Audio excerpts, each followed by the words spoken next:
Hello दोस्तों, नमस्कार। स्वागत है आपके अपने यूट्यूब चैनल संजय टेक्निकल @21 में। आज की इस वीडियो में हम फ्रीटर ट्रेड के टॉप 10 ऐसे क्वेश्चंस का डिस्कशन करने वाले हैं जिसका आंसर करना काफ़ी डिफ़िकल्ट होता है। और मुझे उम्मीद है कि अगर इन सभी क्वेश्चंस का यानी कि 10 क्वेश्चंस का आप राइट आंसर कर सकते हैं, तो अगर आप किसी भी टेक्निकल एग्ज़ाम की तैयारी कर रहे हैं तो उसका जो एग्ज़ाम जो है आप आसानी से क्रैक कर सकते हैं, क्योंकि काफ़ी डिफ़िकल्ट क्वेश्चंस है जो आपके फ्रीटर ट्रेड में अक्सर एग्ज़ाम में पूछे जाते हैं। तो ये वीडियो आप लोगों के लिए काफ़ी इंपॉर्टेंट होने वाली है। वीडियो को लास्ट तक देखिएगा ताकि आपकी आज की इस वीडियो में जितने भी हमने क्वेश्चन डिस्कस करने वाला हूँ मैं, उन सभी क्वेश्चंस का जो है आप आंसर आपको पता हो जाए। तो चलिए आज की इस वीडियो को शुरू करते हैं। आज का हमारा पहला प्रश्न है, एक सामान्य सिंगल पोजीशन वर्क बेंच का साइज कितना होता है? तो सबसे पहले मैं आपको बता देता हूँ कि नॉर्मली क्वेश्चन क्या पूछा जाता है आपसे एग्जाम में, वो है कि जो आपकी बेंच वाइस होती है उसका साइज कितना, सॉरी, बेंच वाइस जो है उसका हाइट कितने पे सेट किया जाता है, ठीक है। तो यह जो होता है आपके जो वर्कर होते हैं उसकी केहुनी के लेवल के बराबर में सेट किया जाता है, या आपको नंबर में पूछता है तो 106 सेंटीमीटर उसमें राइट आंसर हो जाता है, ठीक है। तो इस प्रकार से क्वेश्चन आपसे एग्जाम में देखे होंगे, लेकिन आज का यह पहला क्वेश्चन जो है बिल्कुल नया है, ठीक है। इस प्रकार से अगर क्वेश्चन आपसे एग्जाम में पूछा जाता है तो याद रखिएगा कि एक सामान्य सिंगल पोजीशन वर्क बेंच का जो साइज होता है वह लंबाई में 2 मीटर लंबा होना चाहिए, चौड़ाई जो होती है उसकी 1 मीटर, और हाइट जो होता है वह आपका 80 सेंटीमीटर होना चाहिए। तो काफ़ी इंपॉर्टेंट क्वेश्चन है, आपको याद रखना है। चलिए अब अगले क्वेश्चन की तरफ बढ़ते हैं। अगला क्वेश्चन है आपका सेकेंड नंबर का। सेकेंड नंबर क्वेश्चन है का, वर्नियर कैलिपर का आविष्कार कब हुआ था? नॉर्मली आपसे एग्जाम में जो कॉमन क्वेश्चन पूछा जाता है वो ये पूछा जाता है कि वर्नियर कैलिपर का लिस्ट काउंट कितना होता है, तो याद रखिएगा 0.02 मिलीमीटर ये आपका लिस्ट काउंट होता है, ठीक है।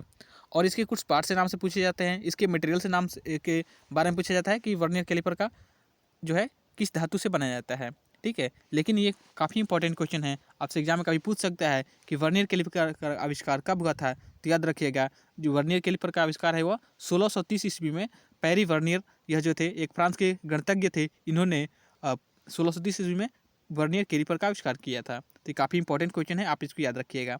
इसके साथ ही आपसे एग्जाम में क्वेश्चन पूछ सकता है कि वर्नियर कैलिपर किसके सिद्धांत पर कार्य करता है। तो याद रखिएगा जो वर्नियर कैलिपर है आपके दो स्केल के अंतर के बीच कार्य के जो है उसके सिद्धांत पे कार्य करता है। दो स्केल के अंतर के बीच के का जो अंतर होता है उसी के सिद्धांत पे आपका कार्य करता है वर्नियर कैलिपर। तो काफ़ी इंपॉर्टेंट क्वेश्चंस हैं आप वर्नियर कैलिपर से संबंधित जो आपके एग्जाम में पूछे जा सकते हैं।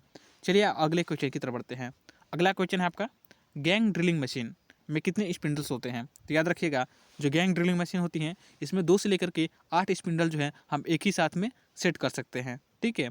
और इन आप स्पिंडल पे जो है अलग अलग प्रकार के टूल जो है आपको माउंट किए जा सकते हैं, यानी कि काउंटर बोरिंग हो गया, उसमें काउंटर सिंकिंग का भी टूल उसमें माउंट कर सकते हैं, बोरिंग वाले टूल भी उसको माउंट माउंट कर सकते हैं। तो उसमें टोटल जो है आपके 2 से लेकर के 8 तक स्पिंडल हम एक साथ एक गैंग ड्रिलिंग मशीन में माउंट कर सकते हैं।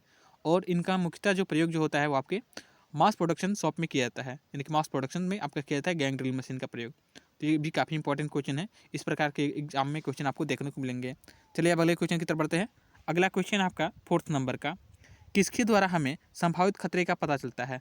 तो याद रखिएगा वर्कशॉप में जगह जगह पे सुरक्षा चिन्ह दिए जाते हैं जिससे हमें आगे आने वाले संभावित खतरे का पता चलता है। तो वो क्या होता है? आपका सुरक्षा चिन्ह होता है। तो 4th नंबर का राइट आंसर का सुरक्षा चिन्ह, ठीक है। तो ये भी काफ़ी इंपॉर्टेंट क्वेश्चन है, आपको याद रखना है।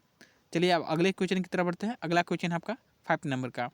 5 नंबर क्वेश्चन है, स्लॉट या ग्रू की माप लेने के लिए किस रूल का प्रयोग करते हैं? तो ये भी काफ़ी इंपॉर्टेंट क्वेश्चन है, याद रखिएगा स्लॉट या ग्रू की मैप लेने के लिए हम शॉर्ट रूल का प्रयोग करते हैं, ठीक है।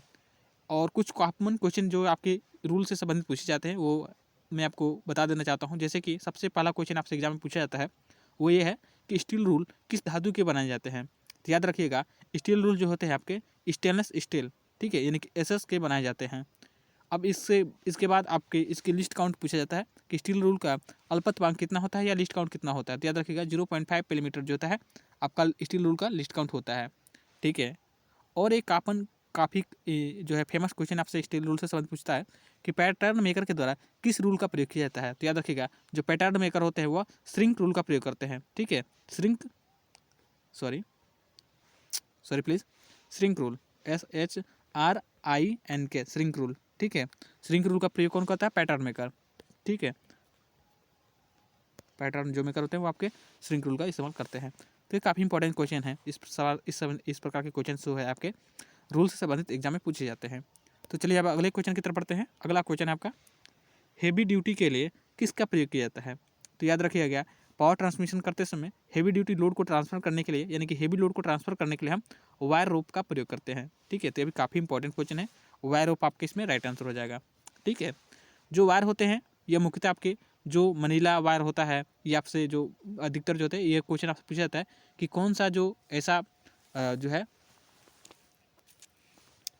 रोप है जो आपको एसिडिटी को, मतलब एसिड को भी सहन कर सकता है, तो आपका मनीला आप उसमें राइट आंसर हो जाएगा। ठीक है, इसके साथ ही याद रखिएगा, जो वायर होते हैं आपके जंगली केले के जो छिलके होते हैं, जो फाइबर्स होते हैं, उनसे आपके वायर बनाए जाते हैं।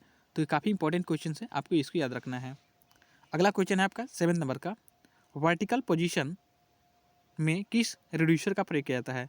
तो सबसे पहले मैं आपको बता देता हूँ कि रिड्यूसर का प्रयोग किया जाता है किसी डायमीटर कम, जैसे कि 2 पाइप है। ठीक है, ये आपके 2 पाइप है, इनकी डायमीटर है 10 सेंटीमीटर और इनकी भी डायमीटर है आपकी 10 सेंटीमीटर। ठीक है, लेकिन अगर आप दूसरा अगर इसमें पाइप को जोड़ना हो, कोई अगर 10 सेंटीमीटर का पाइप है, ठीक है, इसके साथ में आपको 8 सेंटीमीटर का पाइप के डायमीटर वाले पाइप जोड़ना हो, ये 10 सेंटीमीटर का हो गया। ठीक है, और ये 8 का हो गया, और इसमें जोड़ना हो तो हम यहाँ पे क्या करते हैं, रिड्यूसर का प्रयोग करते हैं। तो रिड्यूसर जो होते हैं आपके अलग अलग प्रकार के होते हैं, लिया याद रखिएगा। जहाँ पे वर्टिकल पोजीशन में क्या करता हो, क्लेम करना हो पाइप को, तो वहाँ पे हम क्या करते हैं, कंसेंट्रिक रेड्यूसर का प्रयोग करते हैं। तो इसमें राइट आंसर हो जाएगा आपका कंसेंट्रिक रेड्यूसर। ठीक है, वर्टिकल पोजीशन में किस रेड्यूसर का प्रयोग करते हैं, तो याद रखिएगा वहाँ पे हम कंसेंट्रिक रेड्यूसर का प्रयोग करते हैं। तो ये भी काफ़ी इंपॉर्टेंट क्वेश्चन है, आप इसको याद रखेंगे।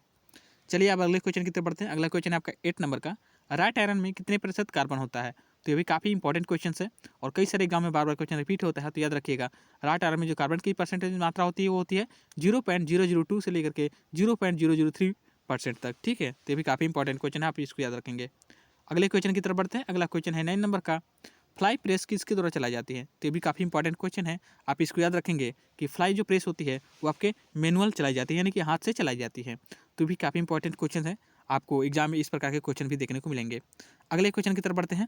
अगला क्वेश्चन है आपका 10 नंबर का, WIS का फुल फॉर्म क्या होता है? तो फुल फॉर्म से संबंधित क्वेश्चन एग्जाम में आपसे पूछे जाते हैं। तो याद रखना है आपको कि WIS का मतलब होता है वर्क इंस्ट्रक्शन शीट, यानी कि वर्कशॉप में जो है आपको कार्य करते समय किन किन सुरक्षा नियमों का पालन रखना है, कौन कौन से सेफ्टी इक्विपमेंट्स पहनने हैं और किस प्रोसेस को फॉलो करना है आपको, जो है आपका कार्य दिया गया उस कार्य को करते समय।